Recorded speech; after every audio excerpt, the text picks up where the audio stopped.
वो मुझ पर गोबर फेंकते रहे और मैं उनकी बेटियों को पढ़ाती रही। सावित्रीबाई फुले। दोस्तों नमस्कार, मैं हूं अक्षय और आप देख रहे हैं नेशनल संवाद। आज देश की ऐसी महानायिका और प्रथम शिक्षिका, राष्ट्रमाता, समाज सुधारिका, कवित्री सावित्रीबाई फुले की जयंती है, जिन्होंने आज से लगभग 191 वर्ष पहले, उस दौर में जब महिलाओं के लिए शिक्षा की मनाही हो, महिलाओं को शिक्षा देना पाप समझा जाता हो, उस दौर में माता सावित्रीबाई फुले ने सबसे पहले सर्वप्रथम स्कूल खोलकर उन्होंने महिलाओं को शिक्षा दी। जी हाँ, आज माता सावित्रीबाई फुले की जयंती है और इनका जन्म 3 जनवरी 1831 को महाराष्ट्र के सतारा जिले के नायगांव नामक गांव में हुआ था और इनकी शादी 9 साल की उम्र में 13 साल के ज्योतिबाराव फुले जी से हो गई थी। उस समाज में, जिस समाज में ये माना जाता हो कि शादी हो जाने पर महिलाओं के लिए तमाम प्रतिबंध लग जाते हैं, घर में घर का काम करने के लिए उनको डिसाइड कर दिया जाता है, चौका बर्तन साफ़ करना, खाना बनाना, कपड़े धुलना, तमाम प्रकार के वो काम दे दिए जाते हैं महिलाओं के। तमाम प्रकार की वो प्रतिबंध एक पितृसत्तात्मक सत्ता में, पुरुषवादी सत्ता में, समाज में महिलाओं के लिए तमाम प्रकार के प्रतिबंध लग जाते हैं। सावित्रीबाई फुले को ऐसा जीवन साथी नहीं मिले। उनको एक महान महानायक राष्ट्रपिता ज्योतिबाराव फुले उनके जीवन साथी थे, जिन्होंने शिक्षा की अहमियत को समझा और समाज सुधार में एक अपना अहम योगदान दिया। जी हाँ, माता सावित्रीबाई फुले को ज्योतिबाराव फुले ने शिक्षा दिया और माता सावित्रीबाई फुले बहुत ही कम समय में तमाम पुस्तकों को पढ़ गईं और उनको ये बात समझ में आ गई कि ये जो अंधविश्वास है, पाखंड है, छुआछूत है, तमाम प्रकार की वो जो सामाजिक कुरीतियाँ हैं, चाहे उस समय सती प्रथा की व्यवस्था थी, यदि किसी पुरुष का, किसी मर्द का निधन हो जाता था तो महिलाओं को भी आग में जलना पड़ता था। सोचिए, ये जो सामाजिक कुरीतियाँ हैं, तमाम प्रकार से जो भेदभाव है, छुआछूत है, इन सारे चुनौतियों से शिक्षा के माध्यम से ही लड़ा जा सकता है, ऐसा सोचती थी राष्ट्रमाता सावित्रीबाई फुले। जी हाँ, एक ऐसी महिला, जब वो स्कूल जाती थी तो उस समाज में जब महिलाओं को शिक्षा देना पाप समझा जाता था, वो मनुवादी, वो ब्राह्मणवादी व्यवस्था में जब बच्चियों को वो पढ़ाने जाती थीं तो उनके ऊपर तमाम प्रकार की उनकी आलोचनाएं की जाती थीं।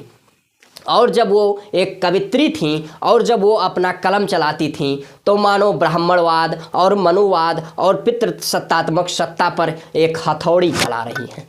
जी हाँ, इन तमाम आलोचनाओं और विरोधों से फिर भी माता सावित्रीबाई फुले नहीं रुकती हैं और वो शिक्षण का कार्य जारी रखती हैं।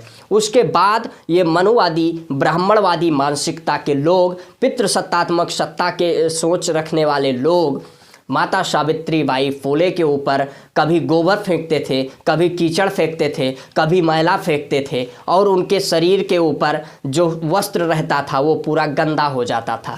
जी हाँ, माता सावित्रीबाई फुले जब स्कूल जाती थीं तो अपने बैग में एक साड़ी और रख कर जाती थी, क्योंकि वो स्कूल जाते समय जब उनके ऊपर कीचड़ उछाला जाता था, गंदगी फेंकी जाती थी और गोबर फेंका जाता था तो उनके कपड़े गंदे हो जाते थे और जब वो विद्यालय पहुंचती थीं तो विद्यालय में उस कपड़े को चेंज करके दूसरी साड़ी पहनती थीं। उसके बाद शिक्षा वो तमाम वंचित, उपेक्षित, अछूत, गरीब और सवर्ण वर्ग के भी महिलाओं को, बच्चियों को, लड़कियों को शिक्षा देने का कार्य करती थी।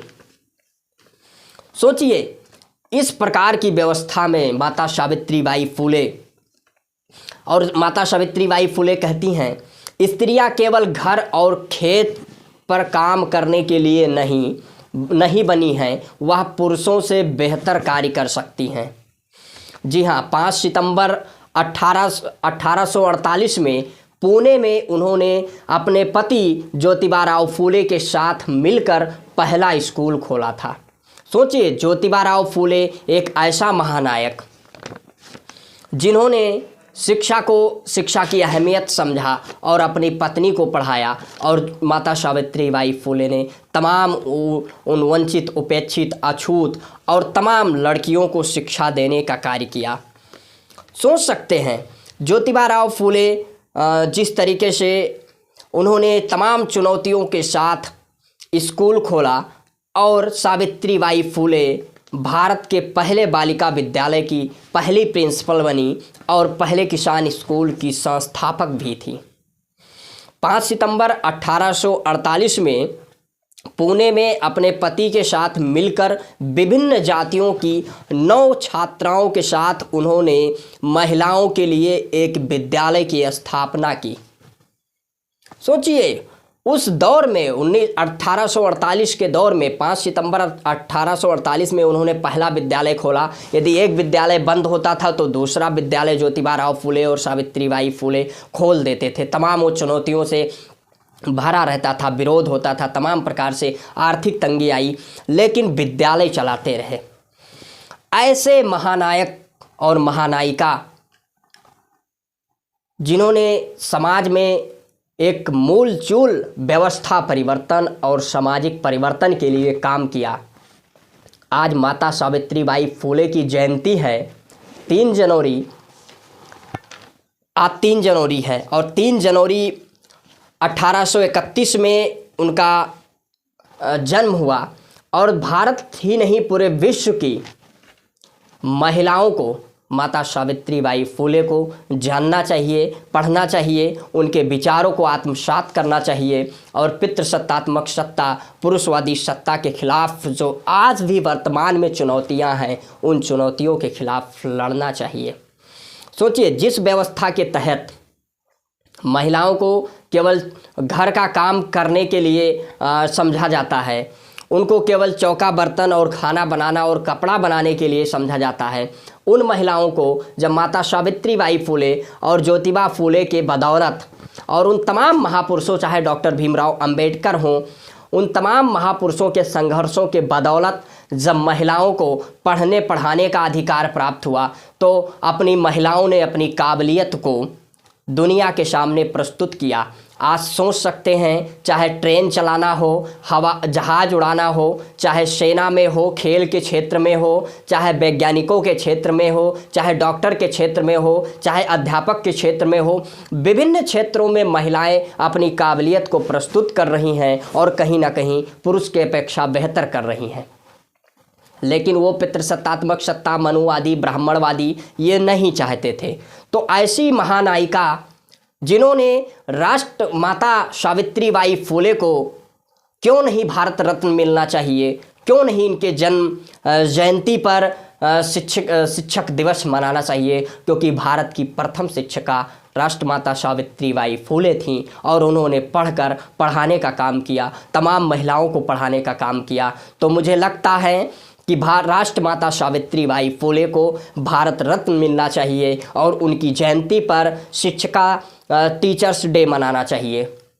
इस विषय पर आप सभी लोगों की क्या प्रतिक्रिया है? आप अपनी प्रतिक्रिया कमेंट बॉक्स के माध्यम से अवश्य दें। यदि वीडियो को यूट्यूब चैनल पर देख रहे हैं तो चैनल को सब्सक्राइब करें, वीडियो को फेसबुक पेज पर देख रहे हैं तो पेज को फॉलो करें। तब तक के लिए जय हिंद, जय भारत।